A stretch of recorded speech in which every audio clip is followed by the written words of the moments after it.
Salve, grande família meta-humana! Aqui Sandra para mais um vídeo. Hoje falaremos em especial sobre as memórias erradas.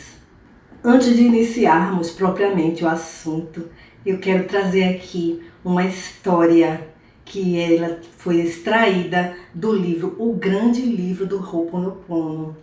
Eu não resisti, eu montei uma trilhazinha com os recursos que eu tenho aqui e vou contar essa história.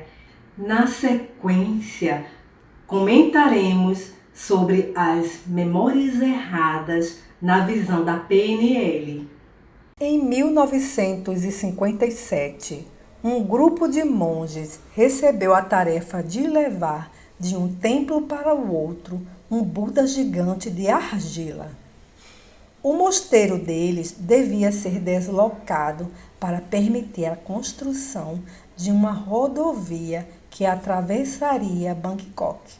Foi necessário um guindaste para içar aquele enorme Buda. Porém, ele era tão pesado que apareceram rachaduras. Depois, começou a chover. Preocupados em preservar a estátua, os monges a colocaram no chão e a cobriram com uma grande lona para protegê-la. Durante a noite, o monge superior quis verificar o estado do Buda.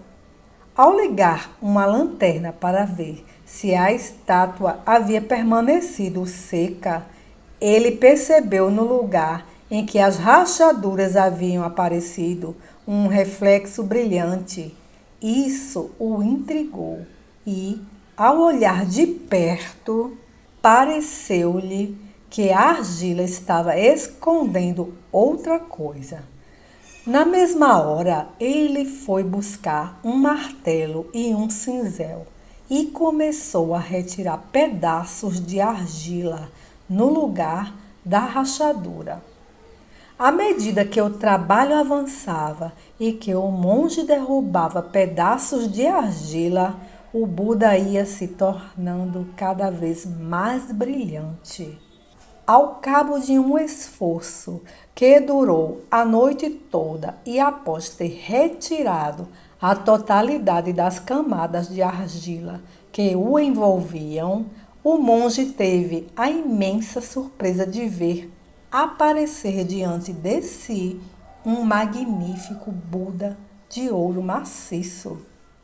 Os historiadores acham que, vários séculos antes, quando o exército birmanês estava se preparando para invadir o Sião, que mais tarde se tornou a Tailândia, alguns monges, informados sobre a iminência do ataque e preocupados em proteger seu precioso Buda de pilhagens, haviam-no revestido com uma espessa camada de argila. Como todos os monges morreram durante o ataque, o Buda foi abandonado e seu segredo ficou bem guardado, sendo descoberto apenas em 1957. Então, gostaram da história? Uma bela história de um grande simbolismo. Tal como o Buda de ouro, essas memórias, essa carapaça que o protegeu durante toda uma vida, elas estão também nos protegendo dos nossos medos, valores, crenças. Mas esses medos e esses valores e essas crenças, eles serviram única e exclusivamente ao ego. A ideia de uma falsa proteção que durante todo o nosso tempo existencial foi muito útil, nos deixou muito garantidos, protegidos, porém nos deixou também limitados, estagnados na vida, presos para não experimentarmos coisas novas, ambientes novos, pessoas novas. Então é isso aí que as memórias erradas fazem conosco. criam essa carapaça de argila, simbolicamente fazendo analogia com a história do Buda. Nós até amamos essa carapaça por um tempo. Ela nos garantiu a proteção, o abrigo, o lugar seguro, mas nos manteve presos a uma zona de conforto. Nada acontece na zona de conforto. É quentinho, é acolhedor, mas nós não evoluímos. Então, como é que começa essa história aí das memórias erradas? Vamos falar dessas 3 limitações que causam essa crosta. A primeira delas são os valores. Nada de errado com isso. Os valores, eles são herdados diretamente dos nossos familiares mais próximos, logo nos primeiros anos de vida.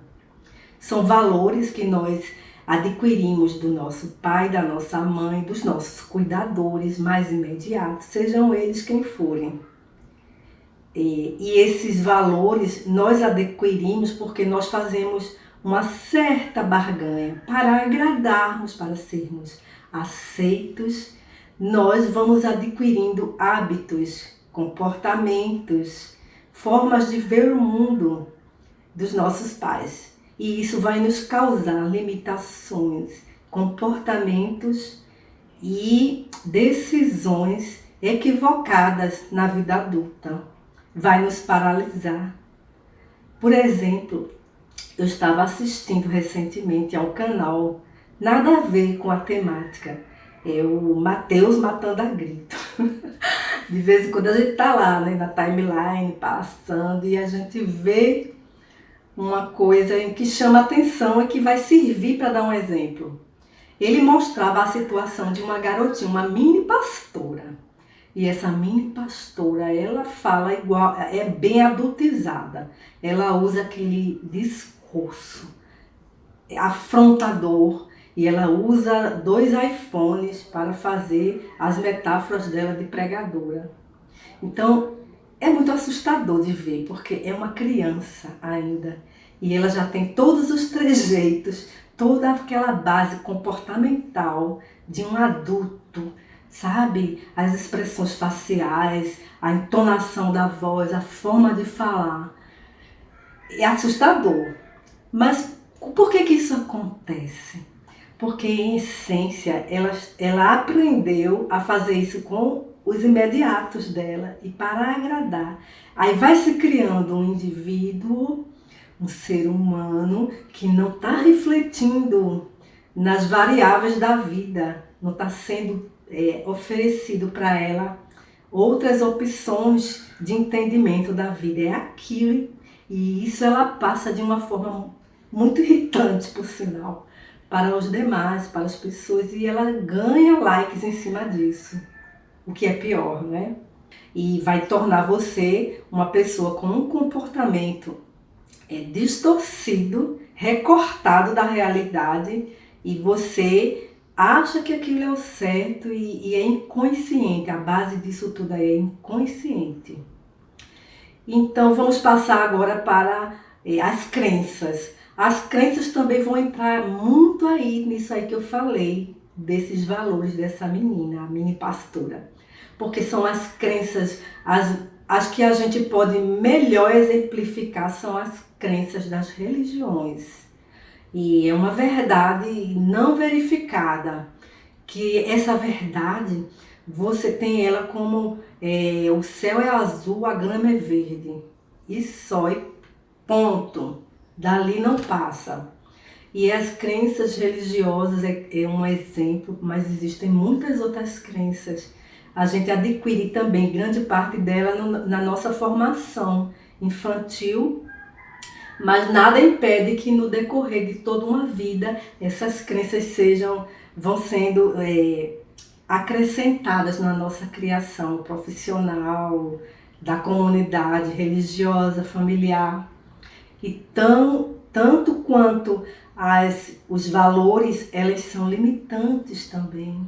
Elas podem nos causar limitações e estagnação na vida. Porque aí nós vamos ter aquelas verdades não verificadas, nos colocando em compartimentos. Seria isso. E a terceira seria o medo. De que advém o medo? O medo vem de situações já vividas, principalmente também dos nossos pais, pessoas mais próximas. É uma questão de colocarem para você, até mesmo através das frases. Diz assim para uma criança: não precisa ter medo de tempestade. E essa frase por si só, ela já vai imprimir no inconsciente da criança, da pessoa, que aquilo ali é uma situação que tem um medo por trás. Porque a palavra não, ela não vai significar nada. Não precisa ter medo. Então, o simples fato de ter a palavra medo na frase já vai despertar. E outra forma também de se absorver o medo inconscientemente é através dos gestos. Não necessariamente isso vai precisar ser dito. Por exemplo, um pai e uma mãe que tem medo de multidão e desenvolveu uma certa fobia, já adquiriu isso da sua vivência. Sem falar nada, sem precisar falar nada, ela vai conseguir transferir esse medo para as suas crianças, os seus descendentes. Tudo isso de uma forma muito sutil, que vai impregnar o consciente das pessoas.